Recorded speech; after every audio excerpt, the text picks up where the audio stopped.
삼성전자가 지난 2분기 좋은 실적을 냈음에도 불구하고 고민이 깊어지고 있습니다. 반도체 의존도가 너무 높기 때문입니다. 이런 가운데 다음 주 초 김동연 경제부총리와 이재용 부회장과의 만남에도 관심이 쏠리고 있는데요. 삼성이 얼마를 어디에 투자할지 벌써부터 여러 가지 관측들이 나오고 있습니다. 취재기자와 함께 짚어보겠습니다. 신윤철 기자 나와 있습니다. 신 기자. 먼저 오늘 실적 짚어볼까요? 반도체가 역시 눈에 띄는 것 같습니다. 네, 그렇습니다. 삼성전자가 밝힌 2분기 확정 실적인데요. 매출은 58조 4,800억 원, 영업이익은 14조 8,700억이라고 밝혔습니다. 이 중 반도체 부문은 매출액만 21조 9,900억 원이고 영업이익은 11조 6,100억 원으로 전년 동기보다 3조 원 이상 증가했습니다.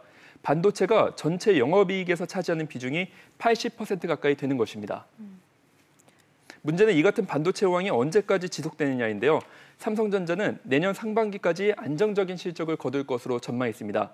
하지만 일각에서는 중국의 반도체 굴기와 글로벌 통상 전쟁으로 변수가 발생할 수 있다고 지적하고 있습니다. 예, 반도체가 신기록을 세웠음에도 불구하고 매출액이 좀 좋지 않았습니다. 이유가 뭔가요? 네, 휴대폰이 포함된 IM 사업 부분의 부진 탓입니다. 예. IM 사업부는 지난해 2분기 매출 30조 원에서 올해 2분기 24조 원으로 6조 원 이상 감소했습니다.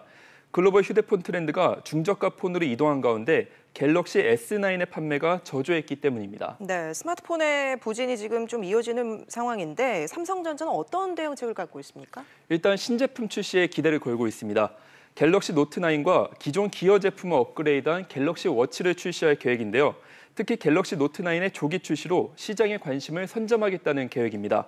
하지만 중국 중저가 브랜드의 거센 공세를 이겨낼 수 있을지는 아직 지켜봐야 할 것 같습니다. 네, 지금 스마트폰 부진이 이어지고 있는 상황이고 반도체 호황도 언제까지 또 계속될지 모르는 거기 때문에 미래 성장 동력을 확보해야 될 텐데 지금 그래서 이재용 부회장 어디에 투자할지 관심이 많이 쏠리고 있습니다.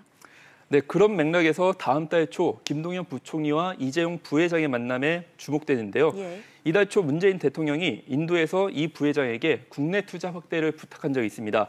이 부회장이 김 부총리와 만남에서 이에 대한 구체적인 답변을 할 것으로 예상되는 가운데 업계에서는 우선 반도체의 경쟁 상대를 따돌리기 위해 삼성이 대규모 투자 계획을 내놓을 것으로 예상하고 있습니다. 예. 평택 반도체 2공장에 40조 원 가까운 투자를 진행할 거라는 전망인데요.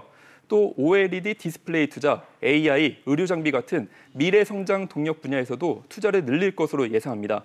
일부에서는 중장기적으로 삼성이 100조 원 이상의 투자 계획을 밝힐 것으로 예상합니다. 알겠습니다. 신윤철 기자 얘기 잘 들었습니다.